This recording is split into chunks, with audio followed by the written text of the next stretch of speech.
महाराष्ट्र की राजनीति में बयानबाजी का दौर कभी थमता ही नहीं। ताज़ा मामला मंत्री प्रताप सरनाईक का है, जिन्होंने एक बार फिर शिवसेना के भीतर वरिष्ठ बनाम वारिस की बहस छेड़ दी है।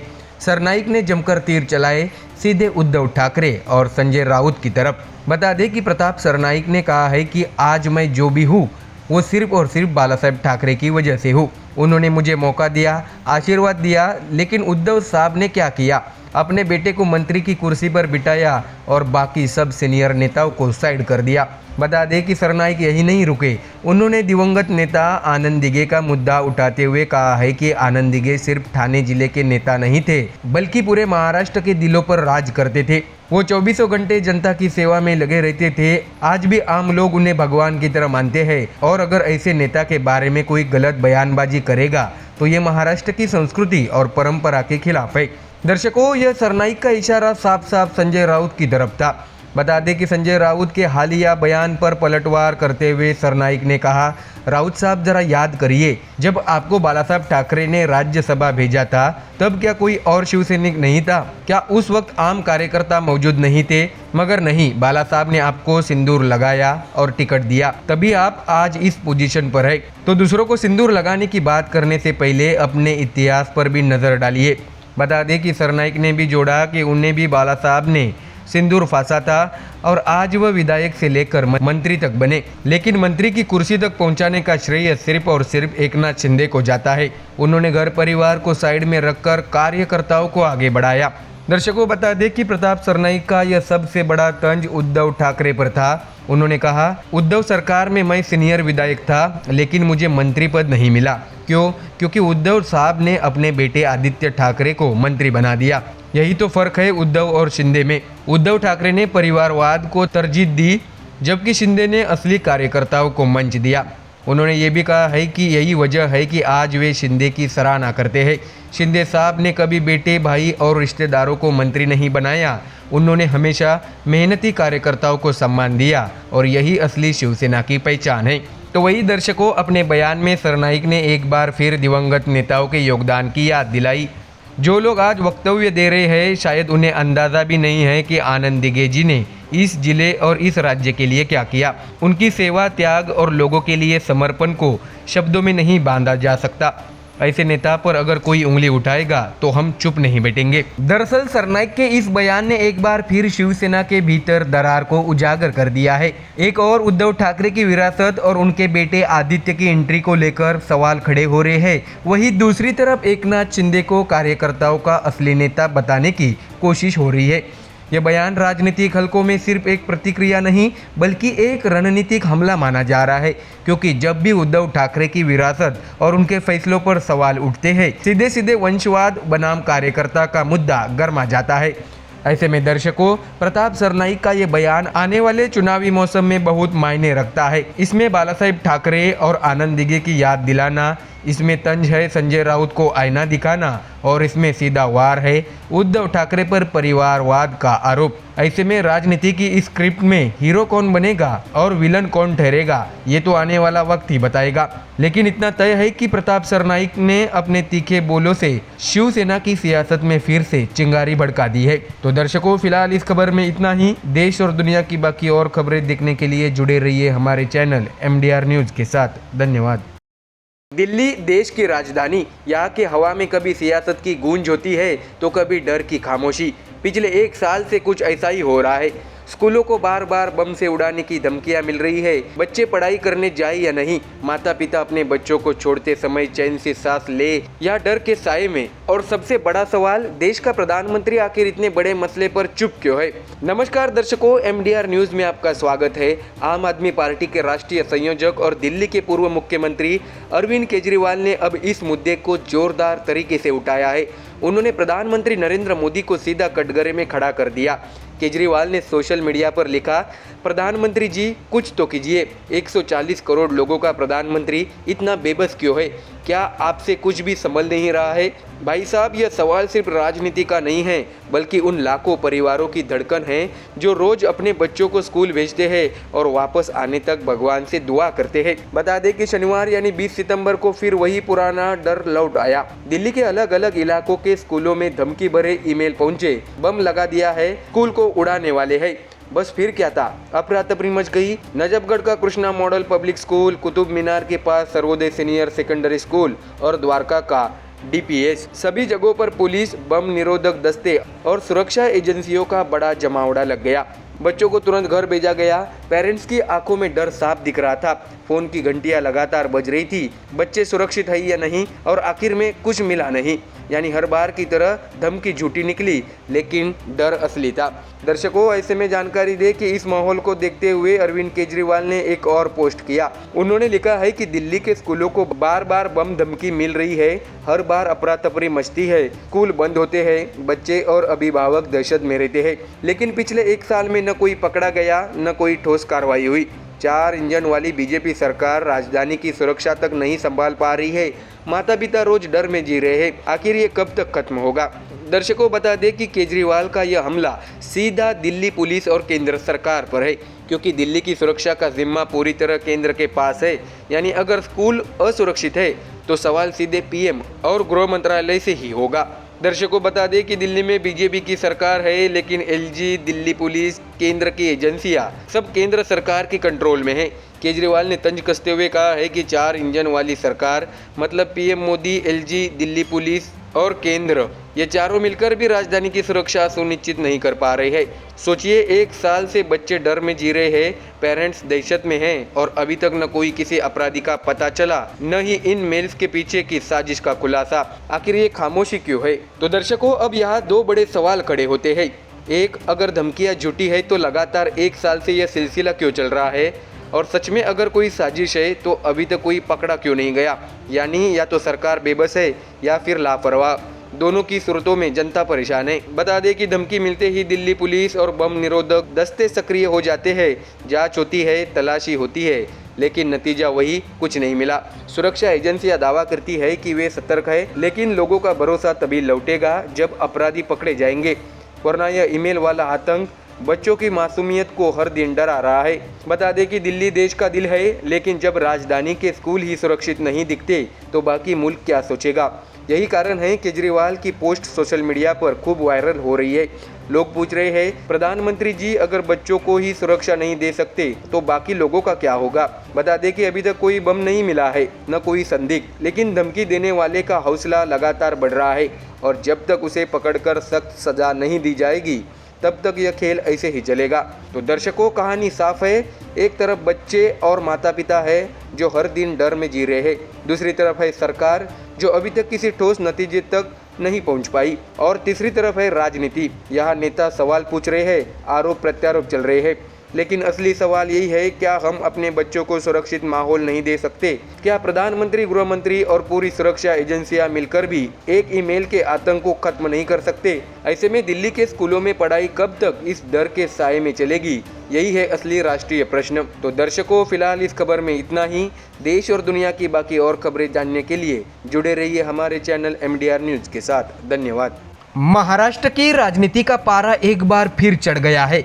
वजह है सुप्रीम कोर्ट का बड़ा आदेश।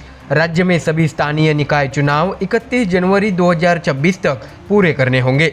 जैसे ही अदालत का यह ऐतिहासिक फैसला आया, वैसे ही राजनीतिक गलियारों में हलचल तेज हो गई है। महायुति ने पूरी ताकत के साथ चुनावी रणबेरी बजा दी है, जबकि महाविकास आघाड़ी अब भी रणनीति बनाने में उलझी है। सबसे दिलचस्प मोर्चा मुंबई महानगर पालिका यानी BMC को लेकर खुला है। भारत की सबसे अमीर नगर पालिका कही जाने वाली BMC का ताज किसके सर सजेगा, यही इस चुनाव की सबसे बड़ी लड़ाई है। महायुति का दावा है कि इस बार मुंबई की सत्ता भगवा ही लहराएगा, जबकि ठाकरे बंधु उद्धव ठाकरे और राज ठाकरे दोनों अपनी अपनी चालें बिछा रहे हैं। दर्शकों, आपको जानकारी दे कि मुंबई में आयोजित बीजेपी का विजयी संकल्प मेळावा इस चुनावी माहौल को और गर्मा गया। मंच पर मुख्यमंत्री देवेंद्र फडणवीस पूरी आक्रामकता में दिखे। उन्होंने खुलकर कहा, पिछली बार हम बस 2 कदम दूर रह गए थे, लेकिन अब कोई चूक नहीं होगी। महापौर का पद महायुति का ही होगा। वे यही नहीं रुके, उन्होंने मुंबई बीजेपी अध्यक्ष अमित शाह की तारीफ करते हुए कहा है कि साटम का प्रहार ब्रह्मोस्त्र मिसाल जैसा है। अब हमें रोकना किसी के बस की बात नहीं है। फडणवीस ने साफ संकेत दिया है कि बीजेपी पहले ही बीएमसी चुनाव की पूरी रणनीति बना चुकी है। रणनीति का रंग तब और चटक हो गया जब सीएम फडणवीस ने भाषण के बीच एक फिल्मी गीत गुनगुनाया। यह गीत था अच्छा सिला दिया तूने मेरे प्यार का। फडणवीस ने बताया कि 2017 के चुनाव में उद्धव ठाकरे महापौर पद के लिए अड़े हुए थे। तब बीजेपी ने बिना देर किए शिवसेना को महापौर, उपमहापौर और स्थायी समिति अध्यक्ष सब कुछ दे दिया था। बदले में उम्मीद थी कि उद्धव गठबंधन की निष्ठा निभाएंगे, लेकिन 2019 में परिदृश्य बदल गया और उद्धव कांग्रेस एनसीपी के साथ खड़े हो गए। इसी पर तंज कसते हुए फडणवीस ने यह गीत गाकर माहौल में हल्की चुभन और मजाक दोनों खोल दिए। बता दें कि फडणवीस ने ठाकरे गुट को सीधी चुनौती दी। उन्होंने कहा है कि साधारण बेस्ट का चुनाव था तो भी ब्रांड का ढोल पीटा गया। अरे ब्रांड कोई और है, बाला साहेब ठाकरे ब्रांड थे, तुम ब्रांड नहीं हो। उनकी यह टिप्पणी सीधे उद्धव ठाकरे पर वार थी। दरअसल उद्धव ठाकरे लगातार अपने ब्रांड शिवसेना की ताकत पर भरोसा जताते रहे हैं, मगर फडणवीस ने यह जताने की कोशिश की कि बाला साहब के बाद अब वह करिश्मा नहीं बचा। दर्शकों बता दें कि महाराष्ट्र में इस बार चुनावी समीकरण भी खास होगा। महायुति यानी बीजेपी, शिंदे गुट और अजित पवार गुट पूरी एकजुटता के साथ मैदान में है, तो वही एमवीए यानी उद्धव ठाकरे, शरद पवार, एसपी और कांग्रेस है। लेकिन इनके बीच तालमेल अब तक तय नहीं हो पाया है। दिलचस्प बात यह है कि ठाकरे बंधुओं उद्धव और राज की संभावित युति की भी चर्चा है। अगर यह होता है तो मुंबई की लड़ाई और पेचीदा हो जाएगी। बता दें कि बीएमसी सिर्फ एक नगरपालिका नहीं बल्कि एशिया की सबसे अमीर लोकल बॉडी है। सालाना बजट कई छोटे राज्यों से ज़्यादा होता है। यही वजह है कि मुंबई पर कब्जा करना हर दल की प्रतिष्ठा की लड़ाई बन जाती है। उद्धव ठाकरे अब तक इसे अपनी ताकत मानते आए हैं, लेकिन इस बार बीजेपी इसे छीनने के लिए पूरी ताकत झोंक रही है। ऐसे में मुख्यमंत्री फडणवीस ने मंच से साफ कहा है कि 2019 में हमने गनीमी कावा दिखाया, 2024 में पूर्ण बहुमत की सरकार लाई, अब 2026 में मुंबई भी हमारे साथ होगी। चाहे कोई आए न आए, बीएमसी में महायुति का ही झंडा लहराएगा। दर्शकों, फडणवीस का यह तेवर साफ करता है कि बीजेपी अब समझौते वाली राजनीति से पीछे हट चुकी है। जो सहयोगी उनके साथ है उन्हें बराबर की हिस्सेदारी मिलेगी, लेकिन शिवसेना उद्धव गुट को अब कोई रियायत नहीं। राजनीतिक पंडितों का मानना है कि फडणवीस का यह गाना और ब्रांड वाली टिप्पणी दोनों ही संदेश देते हैं कि बीजेपी उद्धव की रणनीति को पुरानी कहानी बताने में जुटी है। तो दर्शकों, मुंबई की महापालिका चुनावी अखाड़ा बनने जा रही है। एक तरफ फडणवीस का आत्मविश्वास, दूसरी तरफ उद्धव की प्रतिष्ठा दांव पर। सुप्रीम कोर्ट ने घड़ी की सुइयां सेट कर दी है। 31 जनवरी 2026 तक तस्वीर साफ हो जाएगी, लेकिन अभी से इतना तय है कि इस बार बीएमसी का चुनाव सिर्फ नगर सेवकों की लड़ाई नहीं बल्कि महाराष्ट्र की राजनीति की असली परीक्षा होगी। तो दर्शकों, फिलहाल इस खबर में इतना ही। देश और दुनिया की बाकी और खबरें देखने के लिए जुड़े रहिए हमारे चैनल MDR न्यूज़ के साथ। धन्यवाद। बिहार की राजनीति इन दिनों खूब दिलचस्प मोड़ ले रही है। एक तरफ महागठबंधन का बड़ा सहयोगी दल आरजेडी लगातार तेजस्वी यादव को मुख्यमंत्री पद का चेहरा घोषित कर रहा है, वहीं दूसरी तरफ कांग्रेस इस पर पूरी तरह हामी भरने से बच रही है।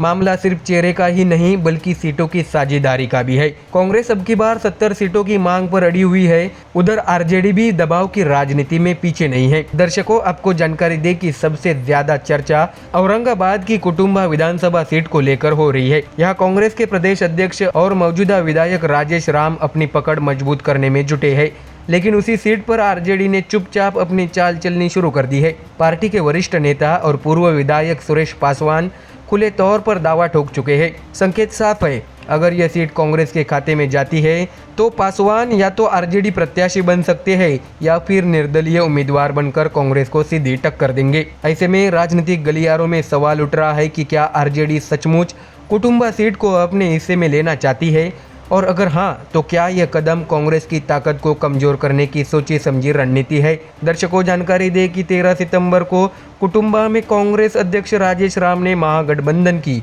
बैठक बुलाई थी। दिलचस्प बात यह रही कि आरजेडी का कोई बड़ा नेता उस बैठक में नजर ही नहीं आया। जिले के आरजेडी अध्यक्ष अमरेंद्र कुशवाहा ने सफाई दी कि पार्टी नेता चुनावी कार्यक्रमों में व्यस्त थे, इसलिए वे शामिल नहीं हो पाए। लेकिन इस गैर मौजूदगी ने राजनीति में नए कयासों को हवा दे दी है।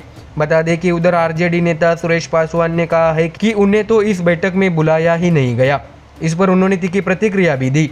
और ऐलान कर दिया कि अब वे खुद 18 सितंबर को कुटुंबा में महागठबंधन कार्यकर्ता सम्मेलन आयोजित करेंगे। इसे उनका शक्ति प्रदर्शन माना जा रहा है। अब देखना होगा कि कांग्रेस इस सम्मेलन में अपना प्रतिनिधि भेजती है या दूरी बनाए रखती है। दर्शकों, आपको जानकारी दे कि आरजेडी प्रवक्ता मृत्युंजय तिवारी ने इस पूरे विवाद को हल्के में लेने की कोशिश की। उन्होंने कहा है कि आरजेडी की तैयारी 243 सीटों पर है। महागठबंधन में सबसे बड़ी पार्टी हम हैं और चेहरा भी तेजस्वी यादव ही होंगे। जब सीट बंटवारा होगा तो सहयोगी दलों को उचित सम्मान मिलेगा। कुटुंबा का मामला जिला स्तर पर है। तो वही दूसरी ओर कांग्रेस ने भी अपनी बात साफ रखी है। पार्टी के मीडिया विभाग के चेयरमैन राजेश राठौड़ ने कहा है कि इंडिया गठबंधन पूरी तरह एकजुट है और अलग अलग बैठकें करना या शक्ति प्रदर्शन करना गठबंधन में दरार की निशानी नहीं माना जाना चाहिए। सभी दल अपने संगठन को मजबूत करने के लिए इस तरह की गतिविधियां करते रहते हैं। तो दर्शकों, दरअसल असली पेज सीट बंटवारे का ही है। कांग्रेस जिस तरह से 70 सीटों पर दावा कर रही है, उससे आरजेडी में बेचैनी साफ दिखी जा रही है। आरजेडी नेताओं का तर्क है कि जमीनी स्तर पर संगठन और जनाधार उनके पास कई अधिक है, इसलिए कांग्रेस को ज़्यादा सीटों की उम्मीद छोड़ देनी चाहिए। वही कांग्रेस चाहती है कि गठबंधन में उसे सिर्फ सहायक भूमिका में न देखा जाए, बल्कि मजबूत साझेदार के तौर पर मान्यता मिले। कुटुंबा की रस्साकसी इस बड़े सियासी समीकरण की झलक भर है। यह जो माहौल बन रहा है, वही तस्वीर आने वाले दिनों में दूसरे इलाकों में भी देखी जा सकती है, खासकर तब जब सीट बंटवारे पर अंतिम फैसला होगा। तो दर्शकों, अब बड़ा सवाल यही है कि क्या पूरा मामला महागठबंधन के भीतर गहरी दरार की ओर इशारा करता है या फिर यह सिर्फ रणनीतिक दबाव बनाने का खेल है। आरजेडी तेजस्वी यादव के चेहरे पर चुनाव लड़ने की अपनी तैयारी दिखा रही है, जबकि कांग्रेस बार बार बराबरी की हिस्सेदारी की बात कर रही है। कांग्रेस अध्यक्ष राजेश राम और आरजेडी नेता सुरेश पासवान के बीच का टकराव यह साबित करता है कि स्थानीय स्तर पर तनातनी बढ़ चुकी है, पर शीर्ष नेतृत्व अब भी ऑल इज वेल बताने में जुटा है। तो दर्शकों, कुल मिलाकर कुटुंबा सीट भले ही एक विधानसभा का मामला लगे, लेकिन इसके पीछे की कहानी पूरे बिहार की राजनीति को प्रभावित करने वाली है। तेजस्वी बनाम कांग्रेस का यह शक्ति संतुलन आने वाले महीनों में और दिलचस्प मोड़ ले सकता है। तो दर्शकों, फिलहाल इस खबर में इतना ही। देश और दुनिया की बाकी और खबरें जानने के लिए जुड़े रहिए हमारे चैनल MDR न्यूज़ के साथ। धन्यवाद। मुंबई की सियासत और समाज इन दिनों फिर से एक पुराने मुद्दे की तपिश महसूस कर रहा है। दादर का कबूतर खाना बंद होने के बाद लगा था कि अब यह विवाद शांत हो जाएगा, लेकिन ऐसा नहीं हुआ। बीजेपी के वरिष्ठ नेता और महाराष्ट्र सरकार के मंत्री मंगल प्रभात लोढ़ा ने हाल ही में बोरिवली के पास त्रिमूर्ति जैन मंदिर में नए कबूतर खाने का उद्घाटन किया। उद्घाटन की तस्वीरें और पोस्ट उन्होंने सोशल मीडिया पर साझा की और यही से माहौल फिर गर्मा गया। दर्शकों, जानकारी दे कि मुंबई में कबूतर खाने का इतिहास पुराना है। कई इलाकों में जैन समाज इन्हें चलाता है और उनके लिए यह धार्मिक आस्था से जुड़ा विषय है। लेकिन दूसरी तरफ बड़ी संख्या में लोग इन कबूतर खानों का विरोध करते रहे हैं। कारण है कबूतरों की बढ़ती तादाद और उससे जुड़ी बीमारियां। हाईकोर्ट ने भी हाल ही में साफ कहा था कि कबूतर खानों पर लगी पाबंदी जारी रहेगी। ऐसे में जब राज्य सरकार का एक मंत्री खुद नए कबूतर खाने का उद्घाटन करता है, तो स्वाभाविक है सवाल और गुस्सा दोनों उठेंगे। दर्शकों, बता दें कि लोढ़ा ने उद्घाटन के समय कहा था कि मुंबई के हर वार्ड में कबूतर खाना होना चाहिए। यह उनका बयान जैसे ही सामने आया, एक नए विवाद ने जन्म ले लिया। आलोचकों का आरोप है कि मंत्री का यह कदम सिर्फ धार्मिक भावना नहीं, बल्कि चुनावी रणनीति से प्रेरित है। खासकर जब मुंबई महापालिका चुनाव करीब है, तब हर समुदाय को साधने की कवायद तेज होती जाती है। बता दें कि लोढ़ा की इस घोषणा का सबसे तीखा विरोध हम गिरगांवकर नामक संस्था ने किया। संस्था के अध्यक्ष गौरव सागवेकर ने सीधे शब्दों में चेतावनी दी, जहां कबूतर खाने बनेंगे वही चिकन मटन सेंटर भी खोलेंगे। अगर सरकार कबूतरों का खेल खेलना चाहती है तो हम भी तैयार हैं। ऐसे में दर्शकों, सागवेकर का यह बयान साफ करता है कि यह विवाद सिर्फ कबूतरों तक सीमित नहीं रहने वाला। इसके पीछे मराठी बनाम जैन राजनीति की आंच महसूस हो जा रही है। मराठी समूह का मानना है कि कबूतर खाने मुंबई की सार्वजनिक स्वास्थ्य समस्या को और बिगाड़ते हैं, जबकि जैन समाज इसे अपने धर्म का हिस्सा मानते हैं। ऐसे में यह बड़ा सवाल उठता है, जब हाईकोर्ट ने पहले से ही कबूतर खानों पर रोक का आदेश दिया है, तब सरकार के मंत्री इस तरह का उद्घाटन कैसे कर सकते हैं? नागरिकों के मन में यही शंका सबसे ज्यादा है। लोग पूछ रहे हैं कि अगर मंत्री ही अदालत की अनदेखी करेंगे तो आम नागरिकों से क्या उम्मीद की जा सकती है? बता दें कि मुंबई महानगर पालिका चुनाव को लेकर राजनीतिक पार्टियों की रणनीति अब तेज होती दिख रही है। बीजेपी का यह कदम जैन समुदाय को साधने की कोशिश माना जा रहा है। वहीं शिवसेना उद्धव ठाकरे गुट ने सबसे पहले विरोध दर्ज कराया। उनका कहना है कि यह पूरी कवायद सिर्फ वोट बैंक के लिए की जा रही है। तो वही दूसरी ओर हम गिरगांवकर जैसी स्थानीय संस्थाओं का आक्रामक विरोध बीजेपी के लिए सिरदर्द बन सकता है, क्योंकि यह संगठन मराठी मतदाताओं के बीच असर रखते हैं। तो ऐसे में दर्शकों, मंगल प्रभात लोढ़ा के सोशल मीडिया पोस्ट के बाद इस मुद्दे पर तीखी बहस छिड़ गई है। कुछ लोगों ने इसे धर्म और परंपरा की रक्षा बताया, तो कई नागरिकों ने इसे शहर के स्वास्थ्य और सफाई पर हमला कहा। खासकर उन इलाकों के लोग जहां कबूतरों की अधिकता से फेफड़ों और सांस लेने की बीमारियों का खतरा बढ़ता है, उन्होंने खुलकर नाराजगी जताई। ऐसे में अब सबसे बड़ा सवाल यही है कि मुंबई में कबूतर खाने रहेंगे या नहीं। अदालत का आदेश साफ है, लेकिन मंत्री का रुख भी उतना ही सख्त है।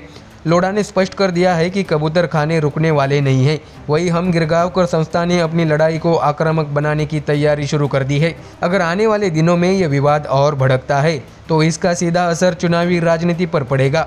मराठी वोटरों और जैन समुदाय दोनों को साधने की होड़ में यह मुद्दा आने वाले हफ्तों में और उबाल पकड़ सकता है। ऐसे में दर्शकों, अब मुंबई का कबूतर खाना विवाद अब सिर्फ कबूतरों और दानों तक सीमित नहीं रहा। यह राजनीति, धर्म, स्वास्थ्य और पहचान सबको जोड़कर एक बड़ा सामाजिक मुद्दा बन चुका है। मंत्री लोढ़ा का नया कबूतरखाना उद्घाटन इस आग में घी डालने जैसा साबित हुआ है। अब देखना यह है कि अदालत के आदेश, राजनीतिक दबाव और सामाजिक आक्रोश के बीच इस विवाद की दिशा किस ओर जाती है। तो दर्शकों, फिलहाल इस खबर में इतना ही। देश और दुनिया की बाकी और खबरें देखने के लिए जुड़े रहिए हमारे चैनल MDR न्यूज़ के साथ। धन्यवाद। कांग्रेस के पूर्व अध्यक्ष और मौजूदा सांसद राहुल गांधी ने एक बार फिर भारतीय राजनीति में हलचल मचा दी है। गुरुवार 18 सितंबर को उन्होंने आरोप लगाया कि देश भर में कांग्रेस समर्थक मतदाताओं के नाम वोटर लिस्ट से सुनियोजित तरीके से हटाए जा रहे हैं। राहुल ने सीधे तौर पर मुख्य चुनाव आयुक्त ज्ञानेश कुमार पर निशाना साधते हुए कहा है कि वे लोकतंत्र की हत्या करने वालों और वोट चोरों की रक्षा कर रहे हैं। दर्शकों, आपको बता दें कि राहुल गांधी ने देर शाम सोशल मीडिया प्लेटफॉर्म एक्स पर एक पोस्ट डाली। इसमें उन्होंने युवाओं और नई पीढ़ी पर भरोसा जताते हुए लिखा, देश के युवा, स्टूडेंट और जनरेशन जेड संविधान को बचाएंगे, लोकतंत्र की रक्षा करेंगे और वोट चोरों को रोकेंगे। मैं हमेशा उनके साथ खड़ा हूँ। जय हिंद। यह संदेश सीधे तौर पर उन युवाओं को अपील करता है जो पहली बार वोटिंग करने जा रहे हैं और राजनीतिक बदलाव की ताकत बन सकते हैं। दर्शकों, जानकारी दें कि इससे पहले राहुल गांधी ने दिल्ली स्थित कांग्रेस मुख्यालय इंदिरा भवन में मीडिया को संबोधित किया। उन्होंने चुनाव आयोग को चुनौती देते हुए कहा है कि मुख्य चुनाव आयुक्त बहाने बनाना बंद करे और कर्नाटक की CID को वोट चोरी का सबूत सौंपे। उनका दावा है कि कर्नाटक के कई इलाकों, खासकर अलंद विधानसभा क्षेत्र में चुनाव से पहले कांग्रेस समर्थक वोटर्स की लिस्ट से बड़ी संख्या में नाम गायब कर दिए गए हैं। बता दें कि निर्वाचन आयोग ने राहुल गांधी के आरोपों को सिरे से खारिज कर दिया। आयोग की ओर से साफ कहा गया है कि यह आरोप झूठे और निराधार है। आयोग का कहना है कि वोटर लिस्ट से किसी का नाम यूं ही ऑनलाइन हटाया जाना असंभव है। आयोग ने जनता से अपील की कि अफवाहों पर ध्यान न दे। तो दर्शकों, ऐसे में राहुल गांधी के इस आक्रामक रुख का बीजेपी ने भी जोरदार जवाब दिया। गृह मंत्री अमित शाह ने कहा है कि राहुल गांधी हर बार संवैधानिक संस्थाओं पर सवाल उठाकर लोकतंत्र को बदनाम करते हैं। उन्होंने पहले भी झूठा विमर्श खड़ा किया था कि हम SC और ST का आरक्षण खत्म करने वाले हैं। आज तक ऐसा नहीं हुआ। अब वे वोट चोरी का नया झूठ फैला रहे हैं। बीजेपी नेताओं का आरोप है कि कांग्रेस का मकसद केवल भ्रम पैदा करना और संवैधानिक संस्थाओं को कटघरे में खड़ा करना है। तो वही बीजेपी नेता और पूर्व केंद्रीय मंत्री अनुराग ठाकुर ने राहुल गांधी पर निशाना साधते हुए कहा कि उनकी राजनीति घुसपैठिया प्रथम नीति पर टिकी है। उन्होंने कहा है कि राहुल गांधी अनुसूचित जाति, जनजाति और OBC की बात करते हैं, लेकिन जब निर्वाचन आयोग मतदाता सूचियों की समीक्षा करता है तो वे अवैध वोटरों को बचाने की कोशिश करते हैं। ये असल में उन समुदायों के हित के खिलाफ है जिनका वे नाम लेते हैं। दर्शकों, जानकारी दें कि राहुल गांधी लगातार वोट चोरी मुद्दे को बड़े राजनीतिक नैरेटिव में बदलने की कोशिश कर रहे हैं। कांग्रेस का कहना है कि यह सिर्फ चुनावी गड़बड़ी नहीं बल्कि लोकतंत्र के अस्तित्व से जुड़ा सवाल है। राहुल खुद को युवाओं और नए मतदाताओं के साथ खड़ा दिखाकर चुनावी राजनीति में जनता बनाम सत्ता का एजेंडा खड़ा करना चाहते हैं। ऐसे में आने वाले महीनों में देश के कई राज्यों में स्थानीय निकाय और विधानसभा चुनाव होने वाले हैं। ऐसे में वोटर लिस्ट में गड़बड़ी का मुद्दा विपक्ष के लिए बड़ा हथियार बन सकता है। कांग्रेस चाहती है कि यह मुद्दा राष्ट्रीय बहस का हिस्सा बने। वही बीजेपी इस आरोप को बेहद खतरनाक झूठ मानती है और कहती है कि राहुल गांधी देश की संवैधानिक संस्थाओं को बदनाम कर रहे हैं ताकि चुनावी हार का बहाना तैयार कर सके। ऐसे में दिलचस्प बात यह है कि राहुल गांधी अब युवाओं और खासकर जेन झेड वोटर्स को केंद्र में रखकर राजनीति कर रहे हैं। उनकी सोशल मीडिया पोस्ट और भाषण लगातार इस संदेश को मजबूत करते हैं कि देश की नई पीढ़ी ही लोकतंत्र की असली संरक्षक है। ऐसे में दर्शकों, यह राजनीतिक टकराव आने वाले समय में और तीखा हो सकता है। राहुल गांधी के आरोप और बीजेपी के पलटवार ने पहले से ही गर्म चुनावी माहौल को और ज्यादा गर्मा दिया है। क्या कांग्रेस इस वोट चोरी नैरेटिव से लोगों को जोड़ पाएगी या बीजेपी इसे महज एक चुनावी स्टंट साबित कर देगी? इसका जवाब आने वाला वक्त ही देगा। फिलहाल इस खबर में इतना ही। देश और दुनिया की बाकी और खबरें जानने के लिए जुड़े रहिए हमारे चैनल MDR न्यूज के साथ। धन्यवाद। महाराष्ट्र की सियासत में बयानबाजी का पारा लगातार चढ़ता जा रहा है। शिवसेना UBT के सीनियर नेता और सांसद संजय राउत ने एकनाथ शिंदे खेमे को जमकर घेरा। शनिवार को उन्होंने मीडिया से बात करते हुए कहा, गद्दार हम पर उंगली उठाते हैं, यह हास्यास्पद है। राजेश मोरे कौन है? हमें तो पता भी नहीं है। शिंदे गुट की रणनीति बस लोगों का ध्यान भटकाने की चाल है। दर्शकों, आपको जानकारी दे कि ठाणे हमेशा से शिवसेना की सियासत का गढ़ रहा है। राउत ने शिंदे खेमे पर सवाल उठाते हुए कहा, हम ठाणे जाएंगे या नहीं जाएंगे ये कोई मुद्दा ही नहीं। कल ही मैं ठाणे होकर आया हूँ। राजन विचारे पहले से पार्टी में है। अगर वह नहीं होते तो शिंदे भी कभी नेता नहीं बनते। उन्होंने याद दिलाया कि सतीश प्रधान को टिकट खुद बालासाहेब ठाकरे ने दिया था। ऐसे में शिंदे गुट का विरोध करना पूरी तरह से बेमानी है। बता दें कि संजय राउत ने तीखे लहजे में कहा है कि शिंदे गुट का एजेंडा बेहद घटिया स्तर का है। इस पर और बात करने लायक कुछ बचा ही नहीं है। उन्होंने तंज कसते हुए कहा है कि बालासाहेब ठाकरे के साथ कभी किसी और का पोस्टर नहीं लगाया गया। अगर सच में साहस है तो नरेंद्र मोदी से बड़ा फोटो आनंद दिघे का लगाओ। लेकिन हकीकत यह है कि शिंदे गुट धीरे धीरे बीजेपी में पूरी तरह समा रहा है। बता दें कि उन्होंने कहा है कि किसी भी तरह की धमकियां से वे डरने वाले नहीं। हमारा रास्ता विचारों का है, सत्ता की कुर्सी का नहीं। बीजेपी और शिंदे गुट जितनी कोशिश कर ले, हम अपने विचारों से पीछे नहीं हटेंगे, ऐसा भी राउत ने कहा। तो वही प्रधानमंत्री नरेंद्र मोदी की महत्वाकांक्षी बुलेट ट्रेन परियोजना पर भी संजय राउत ने सवाल दागे। उन्होंने कहा है कि मुंबई से अहमदाबाद जुड़ने की इतनी जल्दी क्यों है, दिल्ली से मुंबई क्यों नहीं?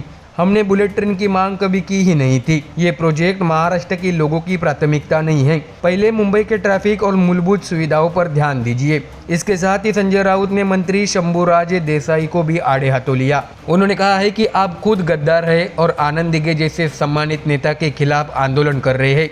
ये वही दिघे साहिब थे जिन्होंने ठाणे को चुना और पूरी महाराष्ट्र की शिवसेना को मजबूती दी। राउत ने यह भी जानकारी दी कि उद्धव ठाकरे 4 अक्टूबर को पुणे और मराठवाड़ा का दौरा करने वाले हैं।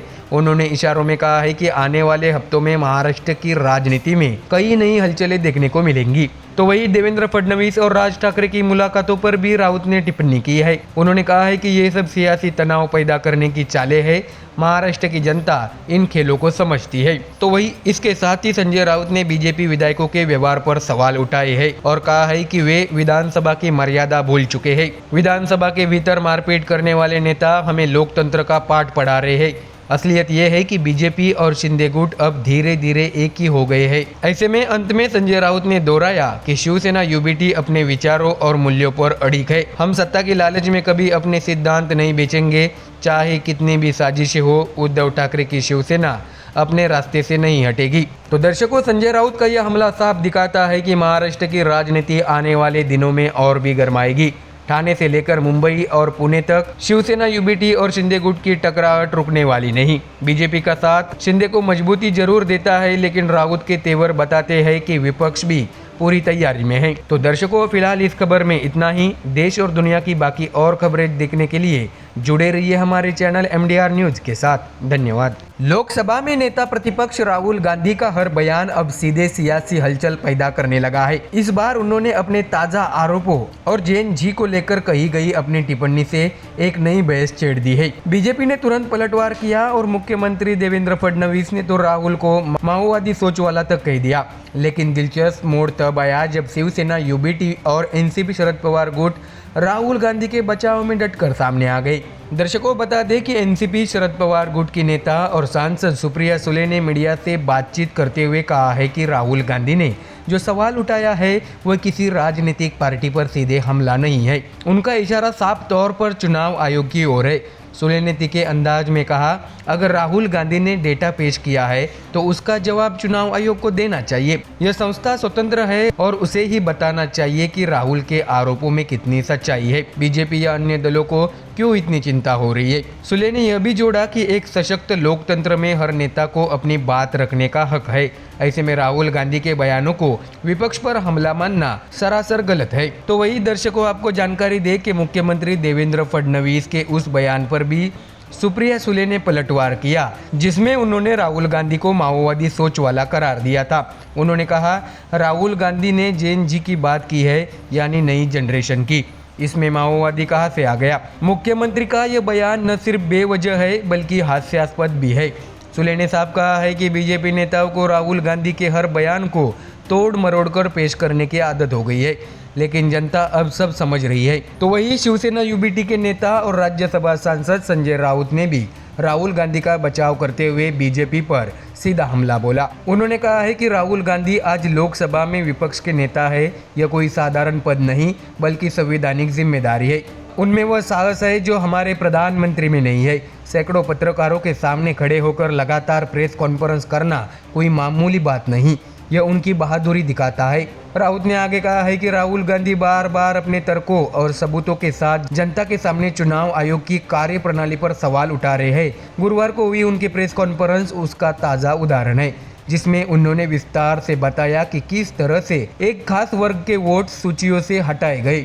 दर्शकों जानकारी दे कि राहुल गांधी के इस पूरे एपिसोड से बीजेपी बैकफुट पर नजर आई, जहां एक और बीजेपी नेता उन्हें माओवादी सोच कहकर खारिज करने की कोशिश कर रहे हैं, वही विपक्ष लगातार ये मुद्दा गरमाए रखने के मूड में है। खास बात यह है कि इस बार केवल कांग्रेस ही नहीं बल्कि शिवसेना यूबीटी और एनसीपी शरद पवार जैसी पार्टियां भी खुलकर राहुल गांधी के बचाव में उतरी। राजनीतिक विश्लेषकों का मानना है कि राहुल गांधी धीरे धीरे विपक्ष की धुरी बनते जा रहे हैं।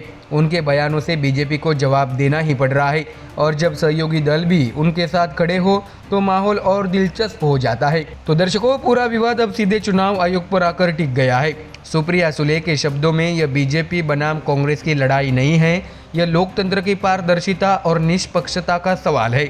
अब सबकी निगाहें इस बात पर है कि चुनाव आयोग आखिरकार राहुल गांधी के आरोपों पर कोई औपचारिक प्रतिक्रिया देता है या नहीं। बता दें कि राहुल गांधी की जैन जी टिप्पणी को लेकर शुरू हुआ विवाद अब एक बड़े राजनीतिक बवंडर में बदल चुका है। एक तरफ बीजेपी उन्हें कट्टरपंथी सोच से जोड़ने की कोशिश कर रहे हैं, वहीं दूसरी तरफ शिवसेना और एनसीपी यह कहकर उनका बचाव कर रही है कि राहुल लोकतंत्र की असली आवाज़ उठा रहे हैं। तो दर्शकों फिलहाल इतना तो तय है कि यह बहस सिर्फ शब्दों तक सीमित नहीं रहेगी। जैसे जैसे चुनावी मौसम नज़दीक आएगा, जैन जी, माओवादी और वोट चोरी जैसे मुद्दे और गरमाएंगे और शायद यही राहुल गांधी की असली रणनीति भी है, विवादों के बीच जनता का ध्यान उस तरफ खींचना जहां से असल चुनावी नैरेटिव तय होता है। तो दर्शकों फिलहाल इस खबर में इतना ही। देश और दुनिया की बाकी और खबरें जानने के लिए जुड़े रहिए हमारे चैनल MDR न्यूज़ के साथ। धन्यवाद।